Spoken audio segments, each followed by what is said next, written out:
You have probably heard the saying, a watch pot never boils. In quantum mechanics, this reflects nothing but reality. Do you think you can freeze an object just by observing it frequently? That's what the quantum Zeno effect is all about.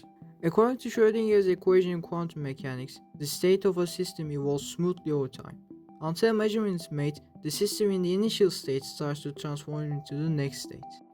At first, the system is most likely in its initial state, but over time the probability shifts toward the final state. So the system goes through superposition, which means partly existing in two states at once. But when this process is observed, which is our measurement here, superposition would collapse according to quantum mechanics, which is also called wave function collapse. And since the evolution won't be completed, the system will still be seen at the initial state. In other words, if the gap between your observations of a system becomes less than the time state evolution needs, you will always see the system in the initial state, so nearly frozen. This is an archer about to shoot his target with a bow.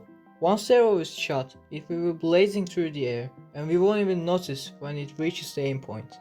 What if we could observe it so frequently that we could catch the instant when the arrow hung in the air? If the superposition of the arrow, which means partly existing in both positions at once in this case, would collapse by frequent observations, the arrow would be almost stuck in the initial state, which would make it freeze in the air.